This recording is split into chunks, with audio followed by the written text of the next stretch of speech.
안녕하세요. 옛글에서 꽃향기는 맞는 것이 아니라 듣는 것, 문향이라 표현했습니다. 꽃향기처럼 시향기 들어보실래요? 살며 시 한 편, 살며시 김수정입니다.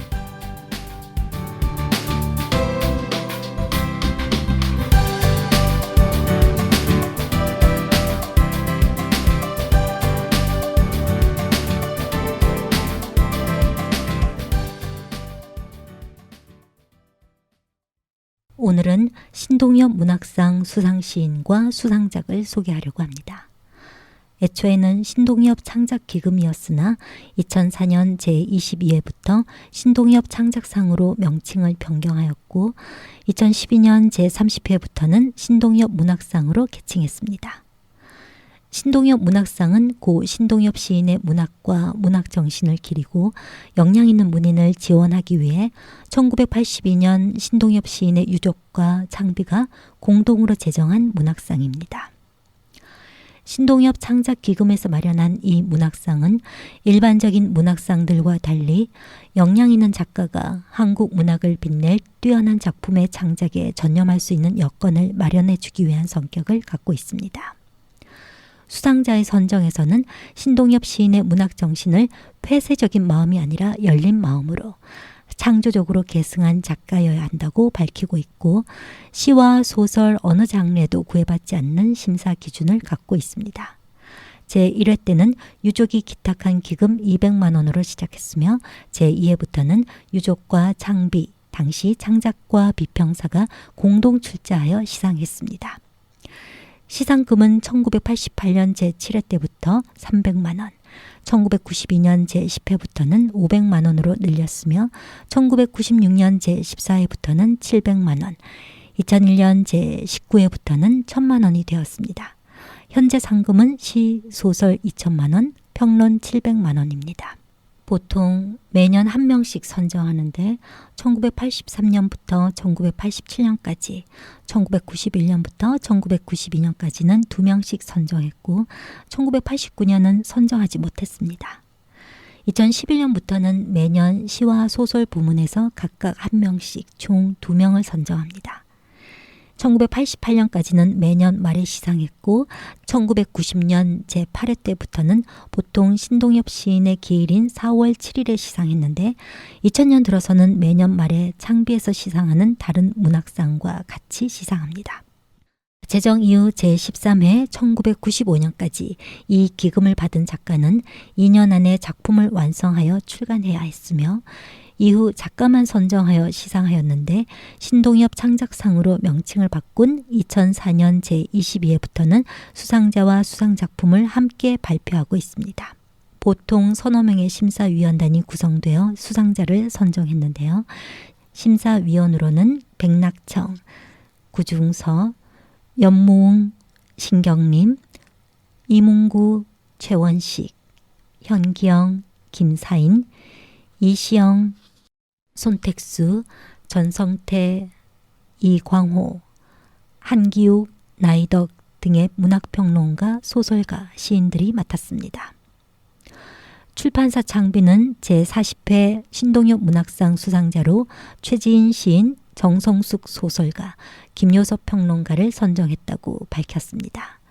수상작은 최지인 시인의 시집 일하고 일하고 사랑을 하고, 정성숙 소설가의 소설집 호미, 김요섭 평론가의 평론 피 흘리는 거울, 군사주의와 피해의 남성성입니다. 김금희 소설가, 김수희 문학평론가, 정우영 시인, 한기욱 문학평론가로 구성된 심사위원회는 장시간 토론을 펼친 끝에 동시대 청년들의 고단한 삶의 비애와 항의를 독특한 다변의 시적 어법과 리듬으로 담아낸 최지인 시집, 오늘날 한국 문학에서 보기 드문 농촌의 삶을 실감나는 전라도 사투리와 인물들로 생생하게 그린 정성숙 소설집, 분단체제 속의 남성성 왜곡과 군사주의의 폐해를 공고한 김요섭 평론을 제40회 신동엽 문학상 수상작으로 결정하는데 흔쾌히 합의했습니다. 최지인 시인은 1990년 3월 8일 경기도 광명에서 태어났으며 중앙대 연극학과를 졸업했습니다. 2013년 제7회 세계문학신인상을 받으며 작품 활동을 시작했습니다. 시집으로 나는 벽에 붙어 잤다. 일하고 일하고 사랑을 하고가 있으며 동인 시집 한 줄도 너를 잊지 못했다를 펴냈습니다. 창작 동인 뿔과 창작 집단 언루크에서 활동하고 있습니다. 최지인 시인에 대해서 좀 더 알아볼까요? 문화웹진 채널 예스의 오늘의 작가 최지인 시인 땅에 발 딛고 선 시에 소개된 인터뷰 내용을 전해드리겠습니다. 일하고 일하고 사랑을 하고 인간은 왜 사는가 물었을 때 그 답은 사랑밖에 없는 것 같아요. 무언가를 사랑하지 않으면 사는 의미가 없는 것 아닐까요? 2022년 6월 3일 글 김윤주. 끝끝내 살아낸 최지인 시인의 삶의 경의를 표합니다.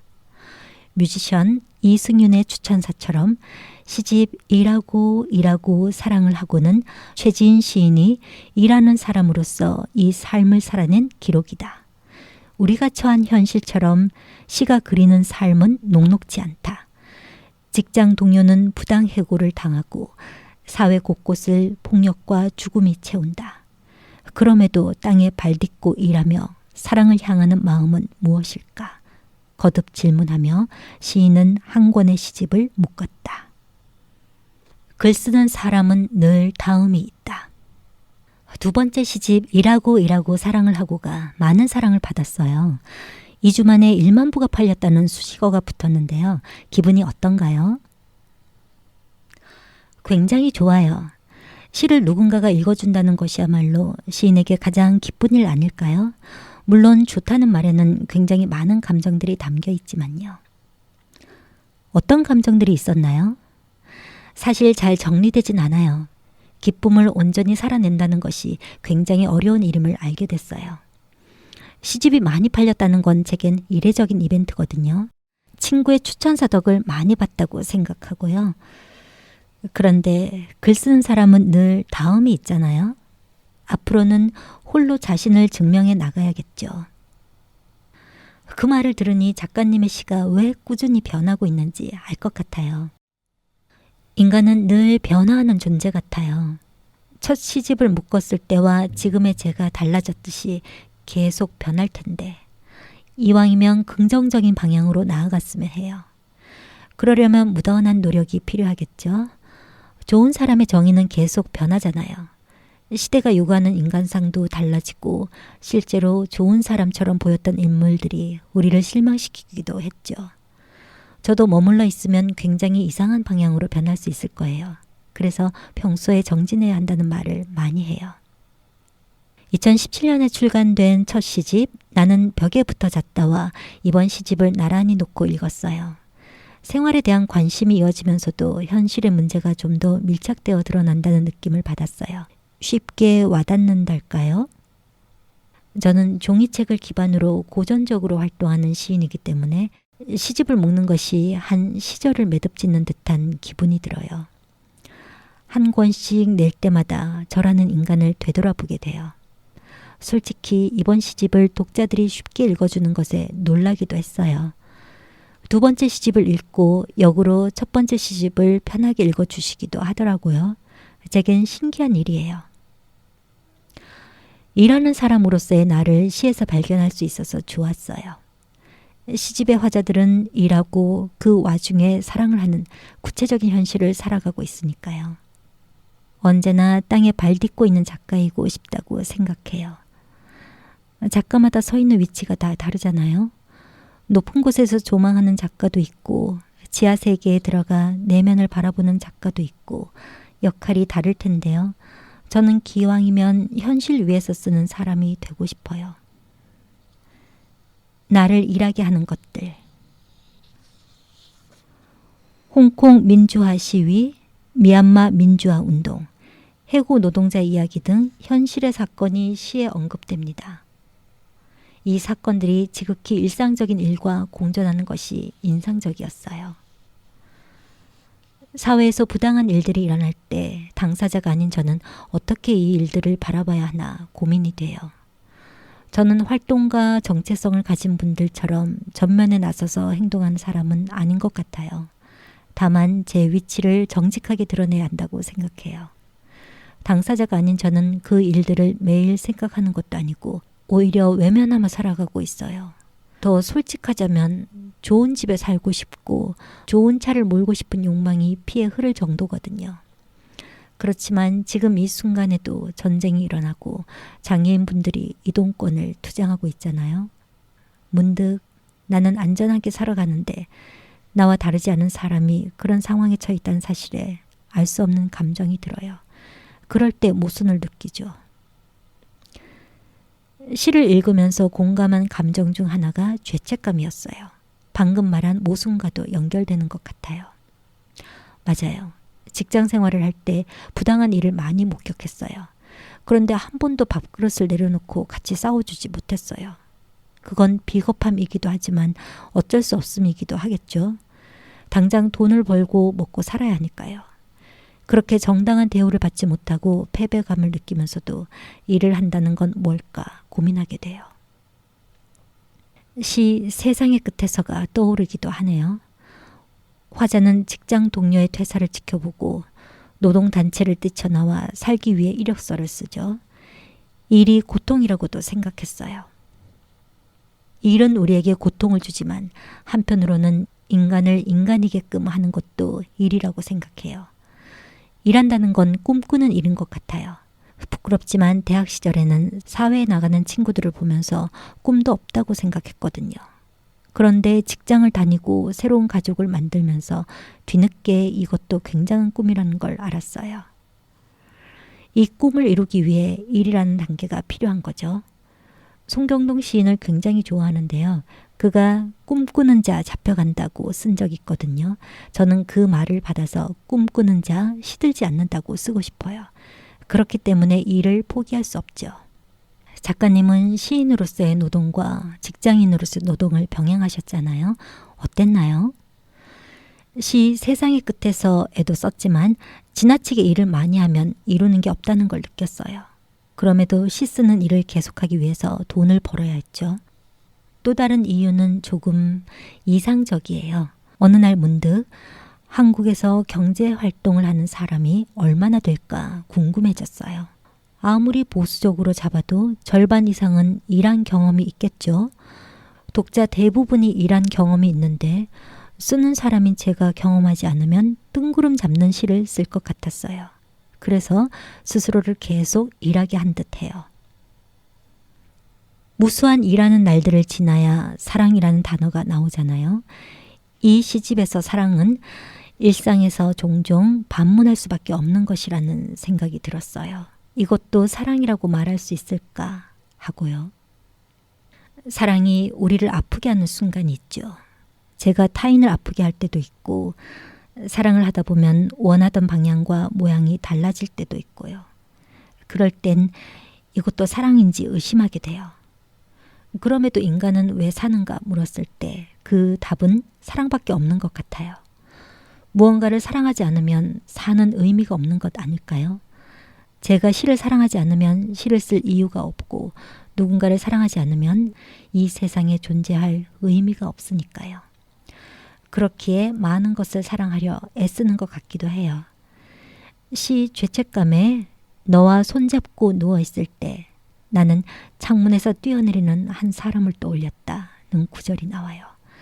창문에서 한 발짝 내딛으면 끝이 나겠죠. 그렇지만 반발짝 뒤로 물러서게 하는 것, 그게 사랑 같아요. 스스로에게 솔직한 사람이고 싶다. 시집을 펼치면 맨 앞장에 표지에 대한 자세한 설명이 나와요. 오디오북 혹은 점자 도서로 만들어질 때를 고려하여 직접 쓴 글이라고요. 장애인 문학을 소개하는 팟캐스트 A의 모든 것 구성작가로 일하고 있는데요. 시각장애인인 손병걸 시인을 수행한 적이 있어요. 그분과 관계를 맺으면서 보이지 않는 세계에 대한 편견이 많이 깨졌어요. 하루는 시인이 책을 읽으시는 걸 봤는데 중도의 시각을 잃으셔서 점자 대신 컴퓨터 낭독 시스템으로 책을 접하시더라고요. 그런데 표지는 못 보시겠구나 하는 생각이 들더라고요. 제 시집을 만들 때 적어도 이분에게는 표지를 보여주고 싶은 거예요. 예전에 편집자로 일할 때 동료가 레퍼런스를 보여준 적이 있었어요. 그 기억을 떠올리면서 이번 책에 시도하게 됐죠. 시에도 시인님과 관계 맺은 이들의 이야기가 엮여 있다는 생각이 들었어요.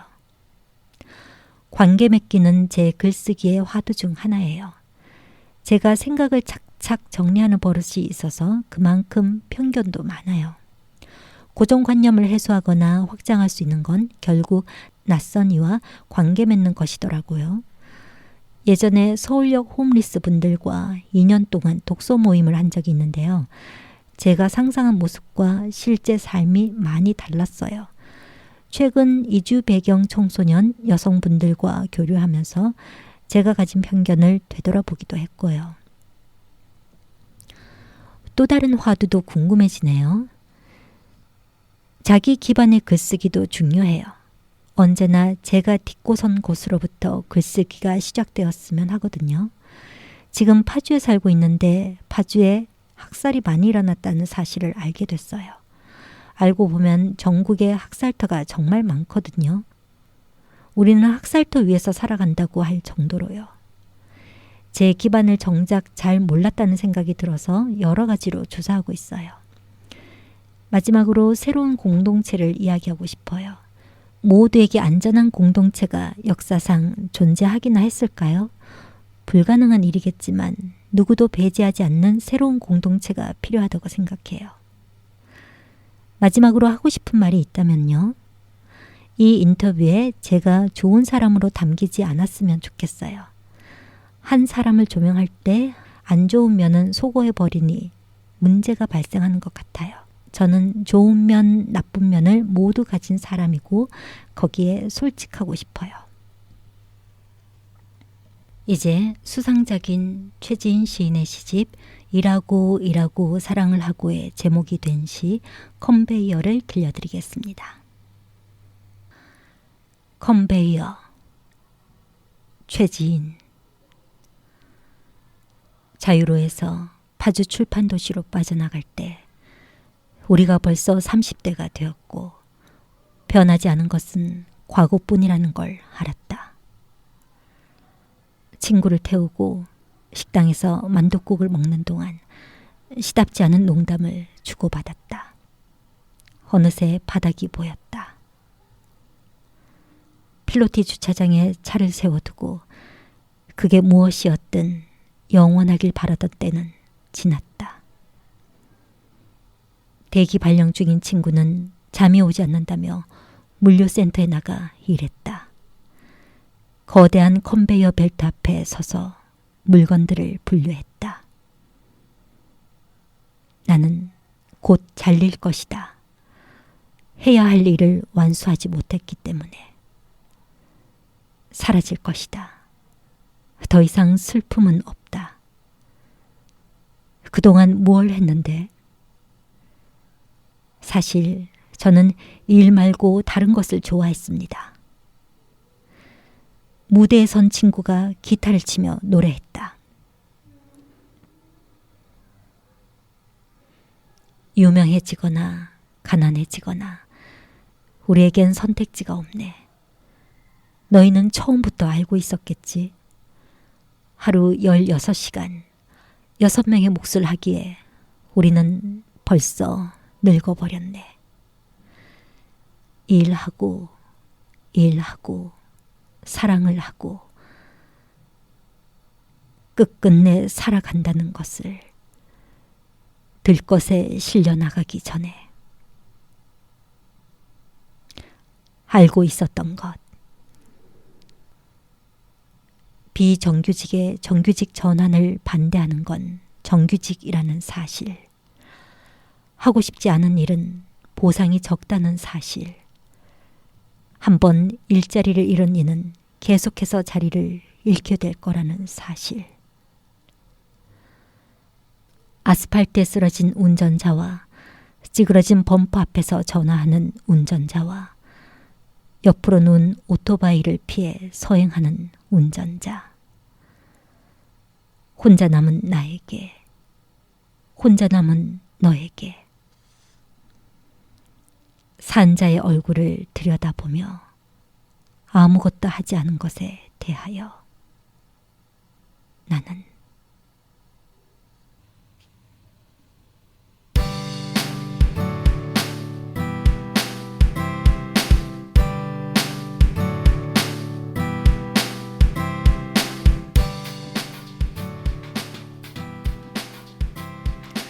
살며시 한 편, 살며시와 함께 편안한 시간, 힐링의 시간 되셨길 바랍니다. 감사합니다.